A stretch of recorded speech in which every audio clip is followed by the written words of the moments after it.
qui est en train de se... Ouais, c'est bon. Ah, voilà. Tu nous entends, Fernand?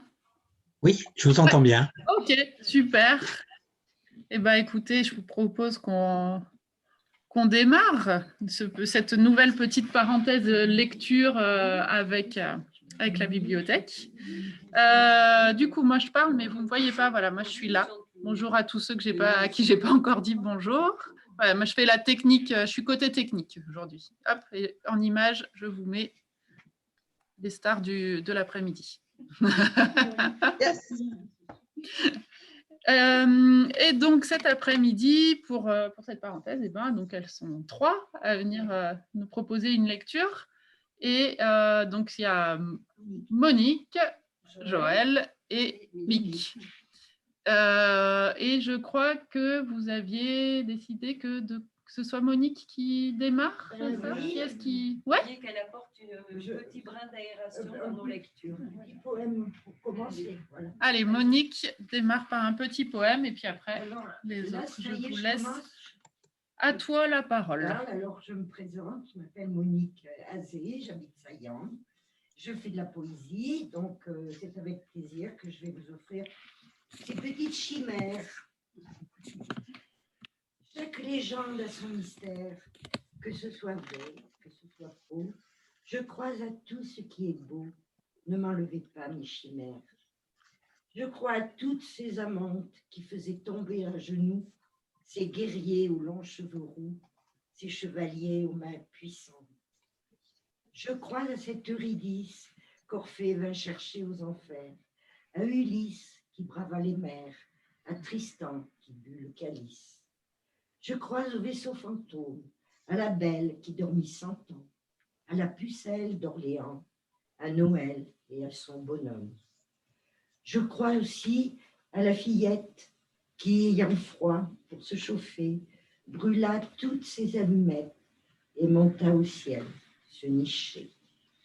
Chaque légende a son mystère, que ce soit vrai, que ce soit fou. Je crois à tout ce qui est beau, ne m'enlevez pas mes chimères.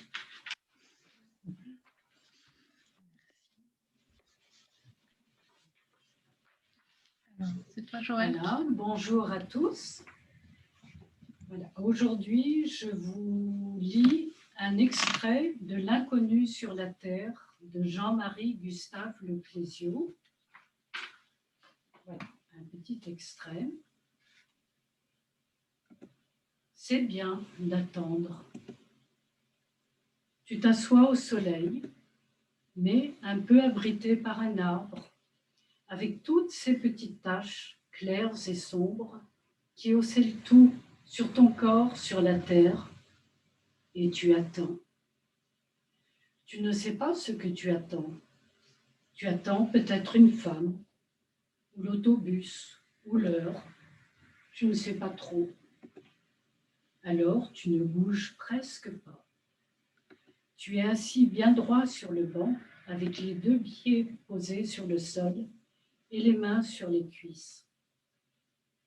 Autour de toi, les gens bougent, ils vont, ils reviennent. Les autos, les motos, ils vont vite et font du bruit.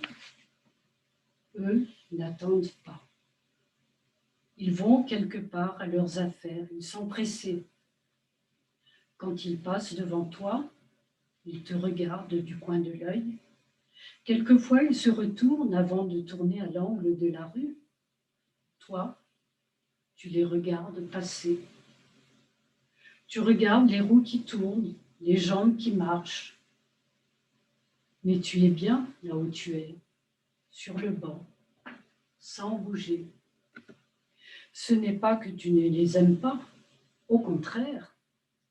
Eux, ils sont bien à faire ce qu'ils font. Ils vont vite, ils coupent le vent. Mais tu préfères attendre. Peut-être que tu attends réellement quelqu'un.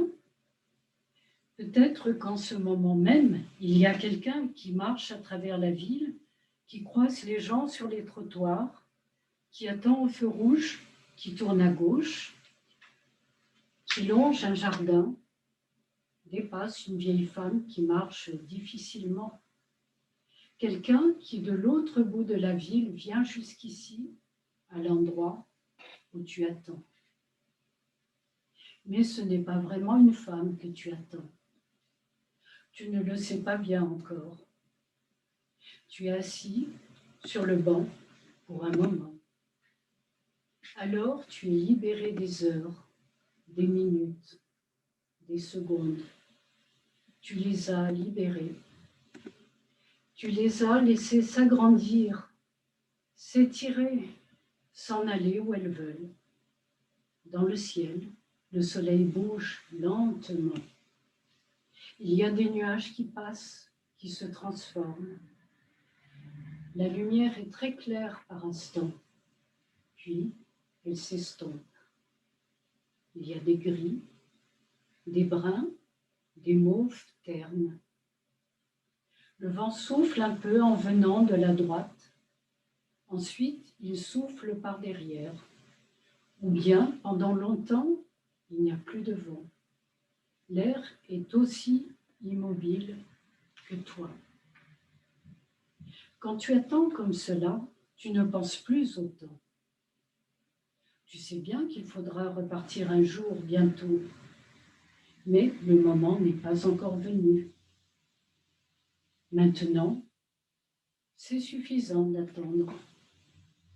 Tu voudrais que cela dure, que cela n'en finisse pas, que l'autobus vienne du bout du monde sur une route très longue qui serpente à travers les montagnes de l'Hindu-Kush, qui descend les vallées longues de l'Amazone et de l'Ucayali, qui traverse les immenses ponts suspendus au-dessus des estuaires, qui suit la côte le long de la mer, en faisant tous les caps, toutes les anses, toutes les presqu'îles.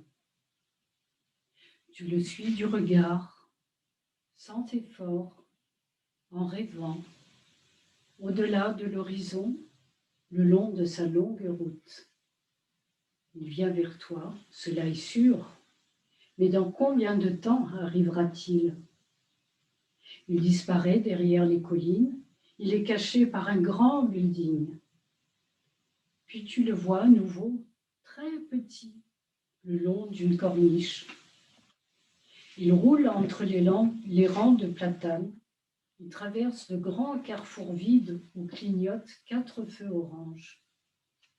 De temps en temps, tu le vois qui s'arrête devant un groupe de maisons et il laisse descendre 2 femmes et un petit enfant. Plus loin, il s'arrête à nouveau, ses portes s'ouvrent et c'est un ouvrier qui monte. Il suit lentement son itinéraire. Et toi, tu sais qu'il va venir jusque devant ton banc. Mais dans combien de temps? C'est bien que tout soit parfois si lent. C'est bien que le soleil avance comme un escargot dans le ciel, que les nuages s'étirent, que les bateaux fument et défassent leurs amarres interminablement avant de quitter les quais. Peut-être que tu n'attends rien. L'autobus suit une autre route. L'heure est arrêtée au cadran de la pendule brillée et la jeune femme aux cheveux noirs, vêtue de son imperméable bleu, qui marche vite le long des avenues et des boulevards, peut-être qu'elle ne vient pas vers toi. Les heures, cela n'existe plus. Il y a seulement la lumière du jour qui change un petit peu, comme si on déplaçait quelques miroirs. Il y a les souffles du vent qui animent les feuilles des oliviers et là-bas, les vagues calmes de la mer, l'une après l'autre. Tu n'as rien en toi. Quand tu attends, tu ne possèdes rien. Tout ce que tu as fait est dénoué et glisse comme du sable, coule comme de l'eau. Il y a tellement de choses autour de toi. Cela se répand et s'étale en nappe. Cela s'évapore en nuages. Tout se confond dans la lumière, la belle lumière, Et tu sens une sorte de plaisir tranquille parce que tu n'as plus envie de rien retenir. Tu es assis sur le banc vert, le dos appuyé, les pieds posés sur le sol, les mains sur la cuisse, et tu chantonnes un peu. Tu es sur une île. Ça doit être ça, une île immobile au milieu des ondes. Alors, ton regard est calme et clair, et tu respires lentement. Tout autour de toi est libre, s'en va, revient, vole, nage. La lumière n'appartient à personne. Les nuages ne sont à personne. L'autobus parcourt sa route très longue pour ceux qui aiment le suivre. La jeune femme aux cheveux noirs a les yeux qui brillent. Elle vient, à grandes enjambées, en balançant son sac de cuir. Elle arrive sans fin pour tous ceux qui l'attendent. Merci. On reprend un petit point pour ce... Oui. J'ai un grand poème, un petit poème.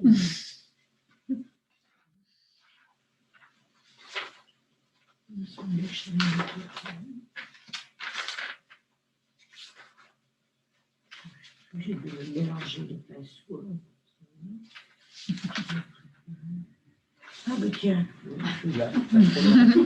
j'en avais préparé 3, je trouve. Alors, ça y est, ça tourne. Vas-y. Ça tourne. Regarde, ça tourne. Attends, regarde. Alors, voilà un deuxième poème qui s'intitule Survivance. Les bâtisseurs d'antan ont marqué leur passage. Les maîtres charpentiers ont bien taillé le bois. Les compagnons d'alors ont laissé des messages. Et moi, je cherche leurs pas entre mes pas. Et les gisants de granit au sang bleu, dans le sépulcre blanc de leur éternité, me font en frémissant des gestes vaporeux de leurs mains engourdies, raides et décharnées. Et, à travers les vitraux violets et écarlates, les seins auréolés d'une nimbe dorée joignent leurs jolies mains comme des automates, leurs pieds nus dépassant sous des plis effrangés. Alors, me hante dans le matin pâle, sous la pluie qui les rouille, les toits des cathédrales où hurlent les gargouilles. Merci. Super. Très long. Oh, c'est bien, tu prépares le prochain. Ah ben oui. Alors, c'est à moi. Alors moi, je vais vous lire un récit plutôt qu'un roman, je pense, qui a été écrit par Violette Ayot. Je ne pense pas que vous la connaissiez. Elle a écrit ce livre, ce récit, elle avait 84 ans. Elle est morte en 1925. Voilà, donc c'est un récit qui remonte un peu. Voilà. Et ça s'appelle L'homme semence. Je vous lis juste la façon dont elle présente son écrit. J'ai décidé de raconter ce qui s'est passé après l'hiver de 1852, parce que pour la seconde fois en moins de 70 ans, notre village vient de perdre tous ses hommes, sans exception. Le dernier est mort le jour de l'armistice, le 11 novembre dernier. Voilà, vous l'aurez compris, c'est une histoire de femme. Donc, ça vient du fond de la vallée, bien avant que ça passe le gué de la rivière, que l'ombre tranche comme un lent clin d'œil le brillant de l'eau entre les isques, nous savons que c'est un homme. Nos corps vides de femmes, sans mari, se sont mis à résonner d'une façon qui ne trompe pas. Nos bras fatigués s'arrêtent tous ensemble d'amonteiller le foin. Nous nous regardons et chacune se souvient du serment. Nos mains s'empoignent et nos doigts se serrent à en craquer les jointures. Notre rêve est en marche, glaçant d'effroi et brûlant de désir. L'homme monte, il marche d'un bon pas. Pourtant, sa marche paraît lente, douloureusement lente pour nos nerfs à vif. Pour tuer ce temps qui nous torture, nous redoublons d'élan dans le travail. Fourches et râteaux dansent une gigue qui grossit rapidement l'état de foi. Nos bras s'agitent sans que nous soyons en eux. Tous nos sens sont ailleurs, tendus vers lui. À chaque fois que l'homme trécoule derrière un repli du terrain, je me demande si je n'ai pas rêvé ou s'il n'a pas simplement décidé de rebrousser chemin. À chaque fois, je me tourne vers mes compagnes et je lis sur leur visage la même angoisse que la mienne. Le temps nous presse, nous oppresse. Bientôt, nous avons l'impression que ce temps nous crie après.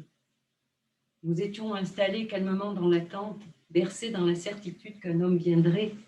Et voici que la proximité de cet homme bouscule notre patience et transforme la bonne chienne qu'elle était, couchée à nos pieds, en une louve affamée. Depuis plus de 2 ans, nous n'avons plus vu d'homme. Les derniers, les nôtres, sont partis en février 1852, raflés par les gendarmes qui les poussaient de leurs fusils. Ces gendarmes étaient ceux du tout nouvel empire de Louis-Napoléon Bonaparte, parricide de la Deuxième République, dont il avait été le président. Ils étaient à peine partis que, dans le vallon, sous le bois du Défunt, les fusils ont claqué. Martin et son ami Antoine Jean ont été tués. Ils avaient tenté de s'enfuir. Mon père aussi est mort, aux îles du Salut, condamné par la transportation à perpétuité au bagne de Cayenne, parce qu'il était un chef, parce qu'il était dangereux, parce que les assassins de la République avaient décidé de réprimer sauvagement ceux qui la défendaient. Les autres ont été transportés en Algérie. Mais tout cela, à la mort du père, les déportations, nous ne le saurons que bien plus tard, lorsque les premiers transportés du village reviendront d'Algérie. Martin était mon amoureux, mon promis. J'avais 16 ans et demi lorsque le malheur est arrivé. Lui en avait 18. Combien de fois l'avais-je boustigué depuis des années pour lui montrer mon attirance? Une seule fois, je lui ai laissé caresser à travers le tissu de ma blouse mes seins de femme déjà prêts à l'amour. C'était le 20 décembre 1851 pour la fête du solstice d'hiver. Le soir, nous avions dansé autour du feu, malgré la tristesse de l'échec du soulèvement républicain. Martin avait bu beaucoup pour oublier l'humiliation de la République renversée, la peur, la répression qu'on imaginait sans en connaître le visage. Moi, je pressentais des temps mauvais. Et j'avais décidé d'avouer vite mon amour et mon désir. Dans la grange de son père, où je l'avais entraîné, j'ai appuyé ma bouche sur la sienne. Il sentait le vin, mais j'ai aimé le goût de cet homme que j'étais décidée à prendre. Martin et Antoine Jean sont les 2 seuls hommes que nous ayons gardés. 2 hommes morts, 2 corps jeunes que nous avons enterrés dans la mer de Galets. Personne, depuis février 52, n'est monté au village. Nous ne savions rien. Nous ne savions pas si les hommes emportés étaient encore en vie. Personne ne venait vers nous. Nous ne sommes pas allés vers les autres non plus, par peur, par crainte de découvrir qu'au-delà de l'horizon de nos terres, il n'y avait peut-être rien d'autre que le silence et la mort. Nous n'avons plus bougé du village, noyés volontaires par les travaux qu'exigent de l'aube à la nuit profonde, les becs couverts de nos enfants, de nos bêtes et de nos champs. Cet homme qui court lentement vers nous est donc le premier. Je serre la pomme qui se trouve dans ma poche. Je l'ai ramassée verte en partant ce matin parce que tombée de l'arbre en plein mois de juillet. Je serre cette pomme lisse avec sa robe tachée, comme d'un coup d'aiguille, de la marque du ver qui l'a faite tomber. Je caresse cette pomme que j'ai fait briller et je pense à Ève. Soudain, j'ai envie de croire à ce mythe et d'être la première femme. Il nous faut attendre près d'1 heure avant que l'homme ne se présente à l'orée de notre champ. Nous le regardons et il nous regarde. Il a suspendu sa marche et nous nos gestes. Il sourit. Et je crois que la tension crispe seulement nos visages. Lorsqu'il fait un pas supplémentaire vers nous, nous nous baissons vers l'ouvrage. Soudain, sa main se pose sur mon bras pour l'arrêter. Je le regarde et dès cet instant, je sens que j'appartiens à cet homme. Je sais dans le même temps que je vais devoir le partager. Je n'ai jamais imaginé cela, que je puisse tomber amoureuse. Nous avons longuement parlé entre nous. Nous avons eu tout notre temps pour réfléchir, chacune de notre côté, à propos de cet homme, bien avant qu'il ne se matérialise. Forte de mon rêve de Martin et de ma condition de vierge veuve, je n'ai en aucune façon imaginé que je puisse être attirée par l'inconnu que nous attendions. Je l'ai construit comme un objet, et c'est un homme. J'ai programmé notre relation comme un simple échange fonctionnel, et mes sentiments arrivent comme une crue de la rivière. Une vague insurmontable qui balaie mes résolutions, mes choix, ma volonté. Nous avons tout prévu de la venue d'un homme. Notre premier objectif était sa semence, ensuite sa force de travail, enfin sa présence, jamais son amour. Même en secret, je n'ai pas envisagé cette éventualité et mes compagnes non plus. Nous étions trop tendus vers ce besoin primaire, cet appel de vie qui nous vient de l'aube de l'humanité et même du monde des bêtes, la reproduction. Pourtant, combien de fois ai-je rêvé de me blottir contre mon homme Martin, de recevoir sa tendresse, même maladroite, de caresser son corps et d'être jalassé par lui, pour m'ébrouer ensuite comme s'ébrouent les poules qui viennent d'être couvertes par le coq. Je suis totalement bouleversée. Je ne sais ni que faire, ni ce qui va se passer. Pour le fait, je suis amoureuse. Pour le fait, j'ai été la première qui l'ait touché. Mais rien ne dit qu'il va me choisir. Je me demande même si mes compagnes ne sont pas comme moi tombées amoureuses de cet homme, de notre homme. J'ai honte et j'ai peur. Honte d'être attirée par le premier homme après Martin. Honte d'être tentée déjà de trahir le serment qui me lie aux autres femmes du village. Peur de ne pas savoir partager et peur de souffrir. Je me rends compte qu'en posant sa main sur une seule d'entre nous, l'homme divise notre harmonie. Il me faut réagir. Je lui tends la fourche. Il hésite un peu et l'empoigne. En l'enfonçant dans le foin, il s'enfonce dans le labeur, entre dans son rôle de force de travail et nous redonne notre égalité. L'idée est venue un soir d'ouvrage en commun alors que nous étions toutes assises sous l'arbre du cours et que les enfants étaient couchés. Elle est sortie de la bouche de l'une d'entre nous, comme une bulle qui vient crever la surface d'une mare. Je pense que la question était en nous depuis un certain temps, nichée au chaud de l'inquiétude. Et s'il n'y avait plus d'hommes nulle part? Aucune d'entre nous n'a levé la tête. Ce ne sont pas des graines de pensée comme celles-ci qui vous font lever le visage pour sourire. Nous l'avons mâché longtemps comme une poignée de grains de blé que l'on garde des heures dans la bouche, après en avoir tiré le sucre, les peaux, les moindres bouts durs, le goût. Le silence est resté sous l'arbre au-dessus de nos têtes baissées et ruminantes. Et puis, je crois que nous avons toutes parlé en même temps. On aurait dit une troupe de pintades affolées. Mais nous étions d'accord. Un jour, un homme viendrait, s'il en restait, et nous devrions le partager pour la vie de nos ventres. Nous avons tout imaginé des soirées durant, puis des journées durant. Nous avons tourné et retourné les circonstances, les détails, les paroles que nous dirions, l'organisation de la vie autour de la présence de l'homme inconnu qui viendrait. Nous en avons fait le portrait, la statue. Pendant des jours et des mois, nous l'avons habillé, déshabillé, fait parler, fait rire, fait dormir, fait manger et fait aimer.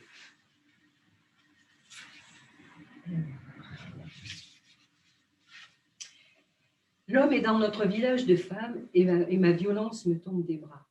Le premier soir, nous le logeons dans un petit jas à l'entrée du village. Nous ne savons pas qui il est. L'homme lit. C'est ce que je découvre en lui portant son souper. Il lit, et c'est rare. Cette découverte fait battre mon cœur. Pour moi, un homme qui lit ne peut être qu'un homme bon. Et puis, c'est une chose que nous avons en commun. Ma raison y voit un signe d'encouragement pour mes sentiments. Je suis arrivée à pas de loup et il ne m'a pas entendu venir. Je l'observe un moment en secret. Je vois son sourire naître des mots qu'il lit. Je repense à nos 5 livres que mon père m'a envoyés cachés dans la cage qui prend le dessous de la pente du puits. Je repense à mes heures d'apprentissage de la lecture avec mon père quand j'avais 5 ans. Je repense au plaisir de lire et de relire, de savourer des sons, des poèmes lus à tue-tête, seul dans les champs quand le vent bouffait. Je repense à ma mère criant après mon père que les idées de poésie me tourneraient la tête. Je repense à mon père éclatant de rire et embrassant ma mère pour la faire taire. Soudain, La main de l'homme se pose sur mon bras et m'arrache aux pensées qui m'entraînent sur la pente mélancolique du passé. Je sursaute et le repousse. Qui es-tu? À la question posée brutalement, l'homme me répond en me tendant son passeport à l'intérieur. Il s'appelle Jean de son prénom et Jean de son nom. Il vient du Var. Il est maréchal ferrant. C'est le métier qu'indique ce document qui lui permet de circuler. Il a peu d'outils. Il s'occupe des mulets et des ânes. Après qu'il ait mangé lentement et que je l'ai regardé faire, le Jean me montre ses livres. Il en a 8 et je suis admirative de sa richesse. Je tourne les pages de chacun avec une avidité contenue. Soudain, je prends conscience du souffle de la respiration du Jean dans ma nuque. Je continue à tourner les pages, mais les mots du livre s'effacent.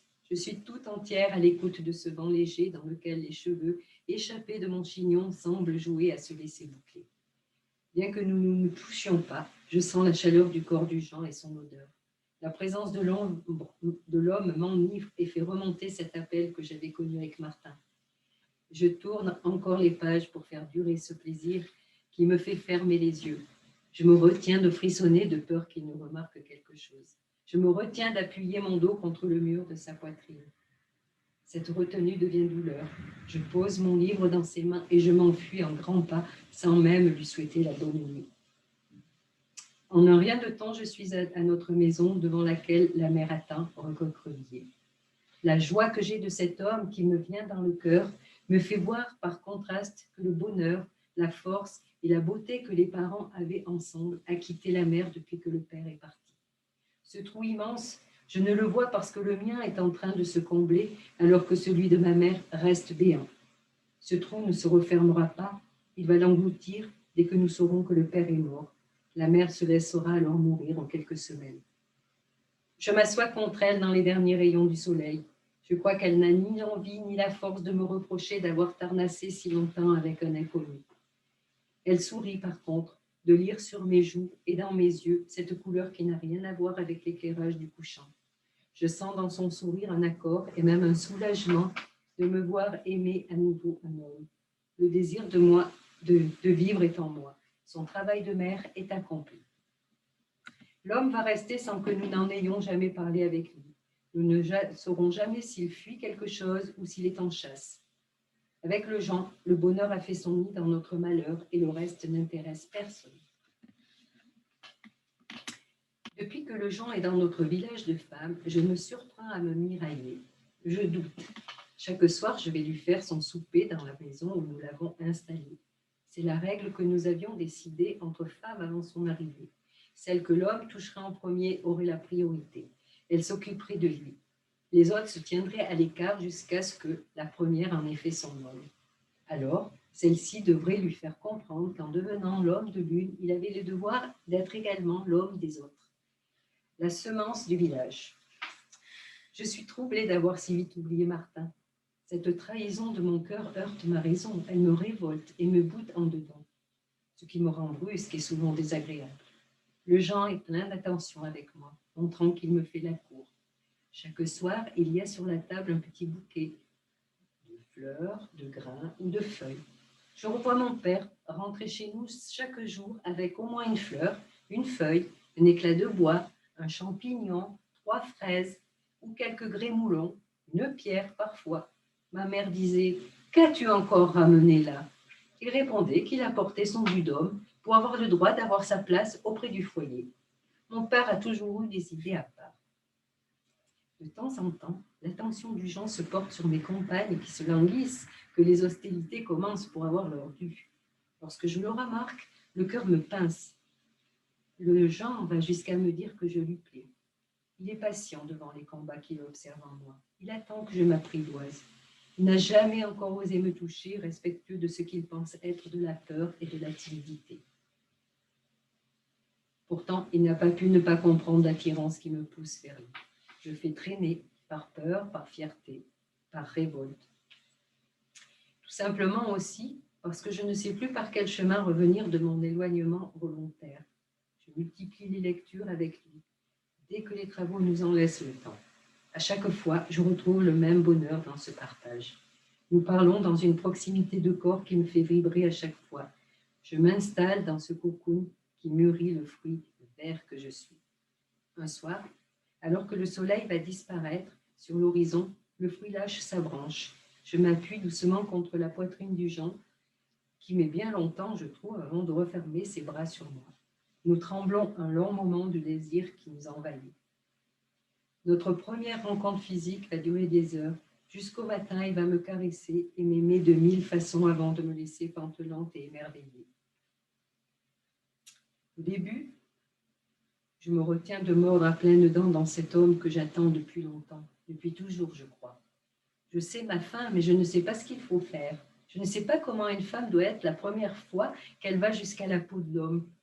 Je sais pourtant les choses de l'amour, nous en avons souvent parlé entre femmes, mais j'ignore les secrets du premier jour, de la naissance de la rencontre des deux corps. Chaque femme garde en elle ce secret qu'elle ne dit pas, mais que les autres femmes devinent, parce que c'est cette naissance qui conditionne leur vie de femme dans leur relation avec l'homme. J'attends et je laisse d'abord le Jean guider cette première danse. Je me dis qu'il doit savoir et que c'est à l'homme de faire. Mais cela l'embêche en moi.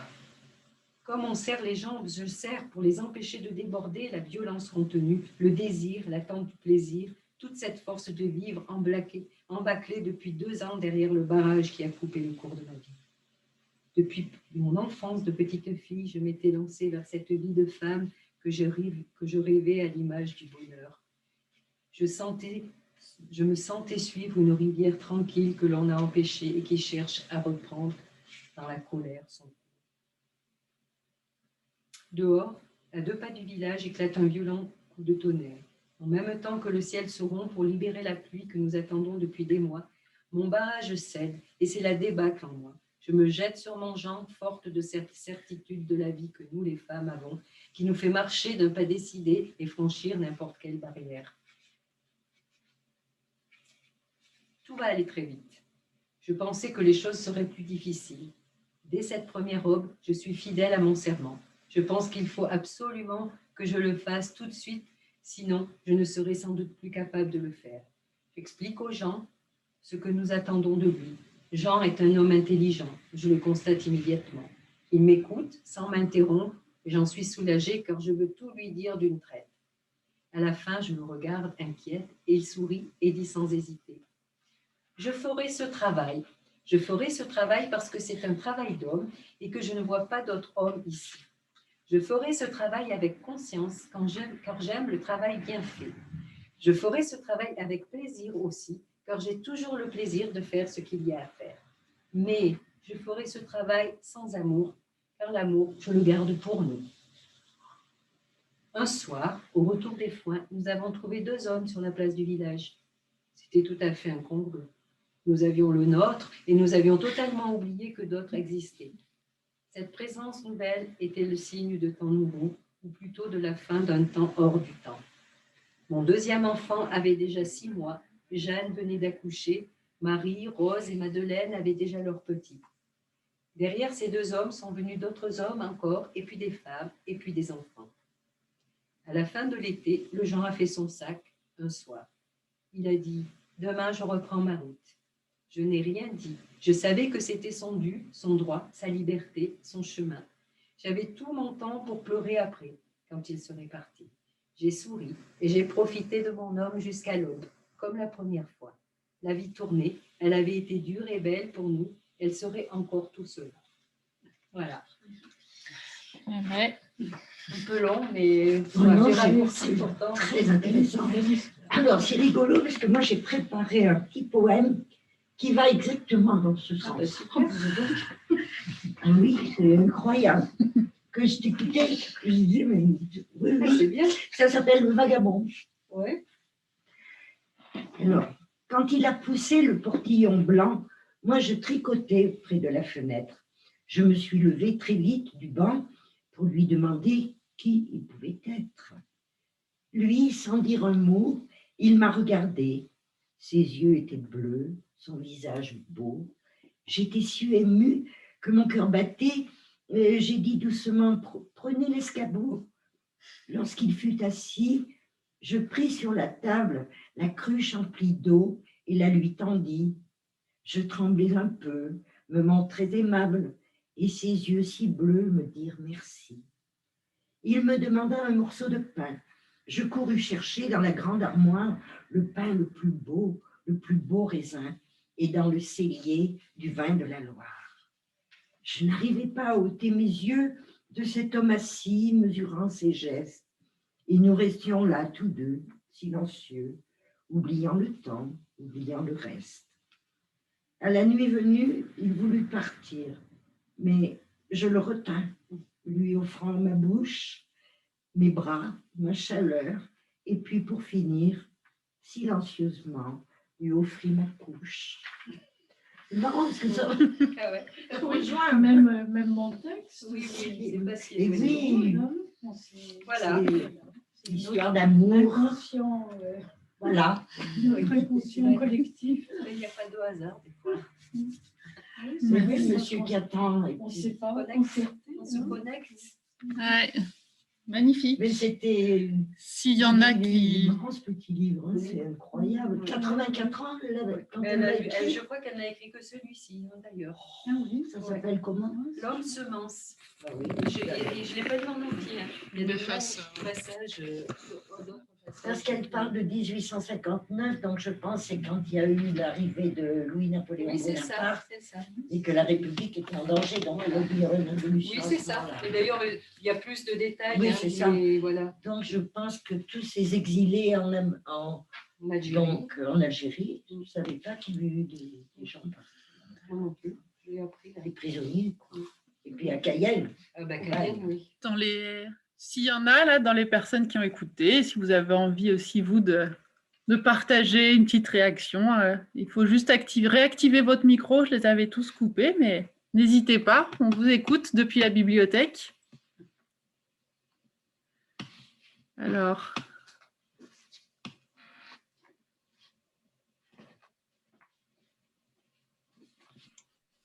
Bon, bah, écoutez, moi, je voulais juste dire merci pour ce moment. Merci pour cette poésie. Ouais, Voilà, ça a été un bon petit moment agréable. Ouais, tout à fait. Hop. Merci Fernand. Ah, merci à toi d'être là. Et puis, oui, voilà, ce qu'on se disait, c'est que là, ces moments, ces rendez-vous, on les continue jusqu'aux vacances de Noël. Voilà, jusqu'au 17. Donc, chaque jeudi, 16h30, pour des lectures. Je crois qu'après vous, s'il y en a qui, voilà, comme Monique, qui ont envie aussi de proposer une lecture, voilà, c'est avec grand plaisir. S'il y en a qui ont envie aussi, voilà, de venir lire et partager un bout de texte, c'est possible. Anne-Marie, vous vouliez dire quelque chose?